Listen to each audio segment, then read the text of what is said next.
many of you feel nervous at the thought of speaking in front of a crowd? If your hands would go up right now, you're not alone. Studies show that public speaking is one of the biggest fears in the world, often ranked above death.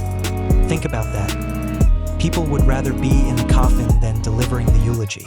But here's the truth. Fear of public speaking is not a life sentence. It's a skill you can learn, practice, and master. And today, over the next 30 minutes, I'm going to walk you through powerful strategies, stories, and techniques that will not only help you overcome the fear, but actually turn speaking into your superpower. First, let's understand where this fear comes from. When you stand up in front of a group, your brain goes into survival mode. Adrenaline kicks in, your heart races, palms sweat, voice shakes. It's the same fight or flight response our ancestors had when facing danger. But instead of a tiger, your brain thinks the audience is the threat. And here's something important. Fear of public speaking is not about the audience. It's about how you think the audience is judging you.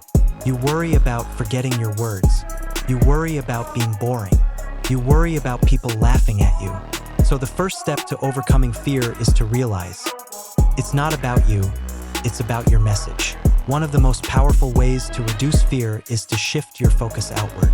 Instead of thinking, what if I mess up? Start thinking, how can I help my audience today? Great speakers don't focus on being perfect. They focus on delivering value. Think about your favorite speakers, Martin Luther King Jr., Winston Churchill, Brené Brown, Steve Jobs. Were they flawless? No, but they connected deeply with their audience. When you shift your mindset from performance to service, fear starts to lose its grip. Now let's talk about practical techniques to manage fear. Preparation is power. The more prepared you are, the less fear you feel. Know your material inside out. Don't memorize every word. Understand the flow and main points. Practice with purpose. Rehearse in front of a mirror, record yourself, or speak in front of friends. Every time you practice, you teach your brain that this situation is safe. Breathing techniques. When nerves hit, your breath becomes shallow. Try this. Inhale for 4 counts, hold for 4, exhale for 4. Do it before stepping on stage. It calms your nervous system instantly. Power posture. Stand tall, shoulders back, feet firmly grounded. Your body language sends signals to your brain. When you look confident, you start to feel confident. Start strong. Begin with a story, a question, or a bold statement. When you capture attention in the first 30 seconds, your nerves drop quickly. Accept imperfection. You might stumble over a word, forget a line, and guess what? The audience won't care. In fact, small imperfections make you more relatable. Let me share a few inspiring examples. Warren Buffett, one of the richest men in the world, admitted he was terrified of public speaking in his 20s. He took a Dale Carnegie course, practiced relentlessly, and now credits communication as the single most valuable skill in his career.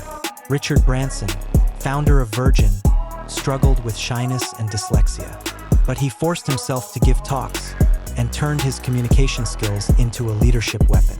And think of you, maybe right now the idea of standing in front of a group feels impossible. But a year from now, after practice and small wins, imagine walking confidently onto a stage, delivering a message, and seeing people inspired. That's possible. Here's a simple plan you can follow. Step 1, start small. Speak up in meetings, read out loud, or share a story at a family gathering. Step 2, join a group. Toastmasters, speaking clubs, or even online communities give you a safe space to practice. Step 3, record yourself. Watch the playback. You'll notice things you can improve that you didn't feel in the moment. Step 4, embrace discomfort. Growth comes from stepping outside the comfort zone.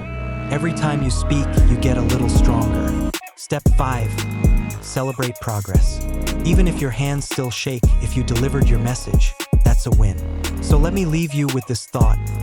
Fear of public speaking is normal, but it doesn't have to control you. Your voice matters. Your story matters. Somewhere out there, someone needs to hear what you have to say. Don't let fear silence you. Instead, let it fuel you. Because the moment you decide to step onto that stage, trembling hands and all, you're already winning. Remember, Confidence is not the absence of fear. It's the decision to move forward despite it. So the next time you feel your heart racing before a speech, smile. It means you're alive, you're human, and you're about to grow. Thanks for watching. If you want more tips on confidence, communication, and public speaking, subscribe right now and turn on notifications